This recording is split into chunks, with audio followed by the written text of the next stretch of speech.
You weren't a big fan? No. No. I mean, I like the song. I heard it when it first came out. I bought it. It was my summer jam like 3 years ago, whenever it first came out. And I just feel like it was the wrong song choice for him because he has a really, really rock and roll voice. Yeah. And it's super gravelly. Yeah. And When your really voice sounds raw. like gravel being dragged across pavement, you probably shouldn't be doing a pop song. You should probably be doing something more rock in nature. And kudos to Jared Blake for reworking the song into a very kind of country rock type vibe.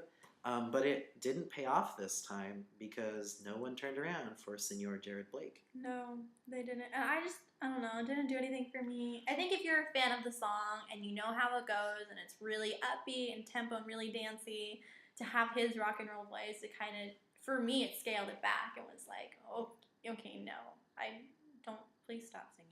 And we have to remember that people have to rework songs for themselves.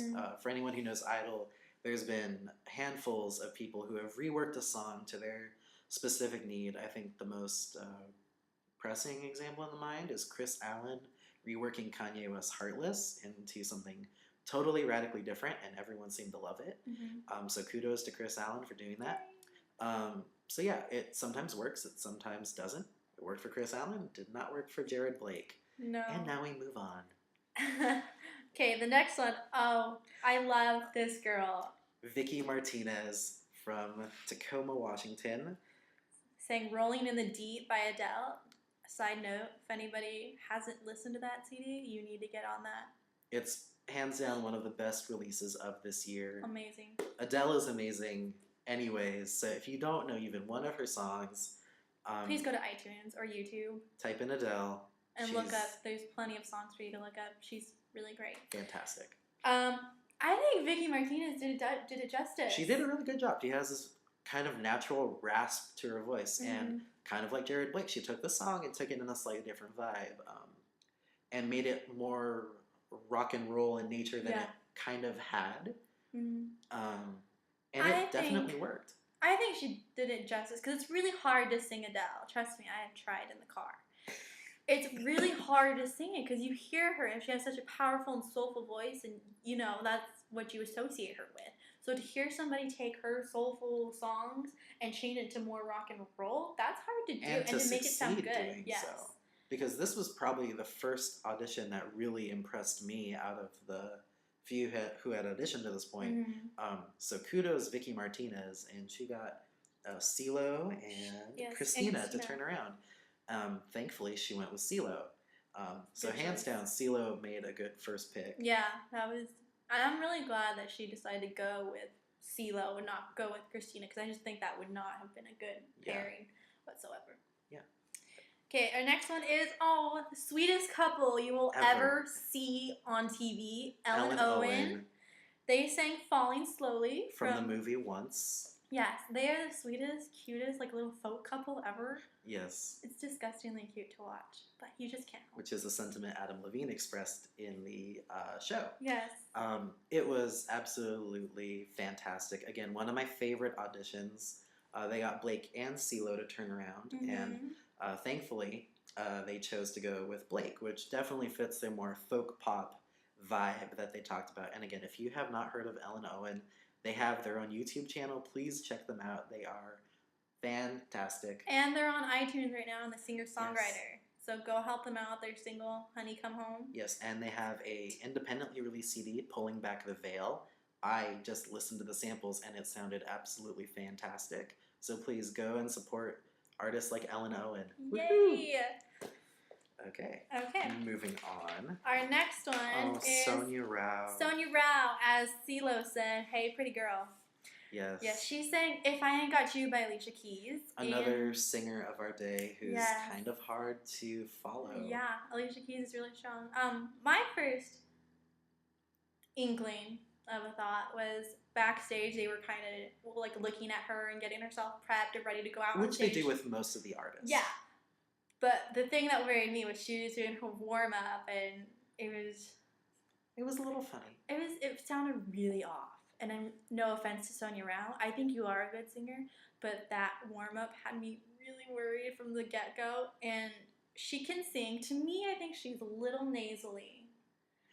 And Alicia Keys is so, it's from the gut when she sings, and to me, it wasn't the right, didn't do anything for me. Yeah, Sonia Rao, again, you have a very nice voice, but like Christina said, it did have a slow start to it, and the first note came out a little off for me, but it was a good audition, and I thought it was going pretty well until she tried to do the diva moves, as we'll call them. It's when you start doing the hands and start trying to hit all these notes all over the place, trying to imitate like Mariah Carey, and some girls can do it, Terrell Ramsey, and other girls cannot. And Sonia Rao, in our humble opinion, probably isn't one of those girls who should be doing that. Definitely a decent voice. I could see her, if she gets a recording contract, doing like this kind of R&B pop thing. Yes, that's exactly that. Really R&B, kind of little soul going on. Yeah. I just don't think. So I think there's definitely a place in music for her, especially like a Indian immigrant. That's cool. We haven't had a pop star like that before. We totally support you, Sonia Rao. Yes. So we'll be looking out for you. Like CeeLo said, don't give up. Please don't. Moving on. Frenchie Davis. Good old Frenchie. From American Idol Season 2, who was kicked off due to a little photo scandal. But moving on, she sang Katy Perry's I Kissed a Girl. I thought that was an interesting song choice, to be quite honest. I don't know. I kind of liked it. I kind of dug it. Yeah. Again, I don't know. To me, it seemed like Frenchie reworked the song again. Because I don't know. Frenchie talked about in a little interview that she had been kicked off Idol, but she had been one before the getting kicked off part. She was kind of touted to definitely go far in the competition and potentially win. But after that, she had been on Broadway. She had been in Rent. So if you can be in Rent on Broadway, that means you definitely got a set of pipes behind you. And it showed. So kudos, Frenchie. And I was really surprised that only Christina turned around. I definitely thought more people were going to turn around. Because Frenchie, when she sings, she just has this powerful voice. And it's like, you were like, whoa, okay, who's singing now? You want to listen? And I was really shocked that only Christina turned around. I'm not shocked that Christina did turn around. I think I would have been more surprised had she not. Yeah. But I thought at least CeeLo would have turned his chair. Yeah, definitely CeeLo. I could see Adam not turning at this point. Yeah. He was super selective about who he turned for, as we'll see. I mean, all these people so far have been either on Team Blake, Christina, or CeeLo. I think the only problem with Frenchie's performance was that it was a bit sharp. Yeah. Especially when she got to the bridge part towards the end of her audition. It was a little shrill on the ears, but besides that, kudos, Frenchie. But you didn't cringe. You weren't like, oh my goodness. No, there are other performances that we cringe for. Where you will cringe, yes. We will get to those in later episodes. But besides that, Frenchie ended up on Team Christina. Definitely a solid pick. Yeah, I think that was the best choice for her. Okay, our next one is Kelsey Ray, who sang American Boy. By Estelle. And featuring Kanye. We can forget Kanye. By Estelle. Yeah. Okay. Oh dear. Okay, this is I have something to say about Kelsey Ray.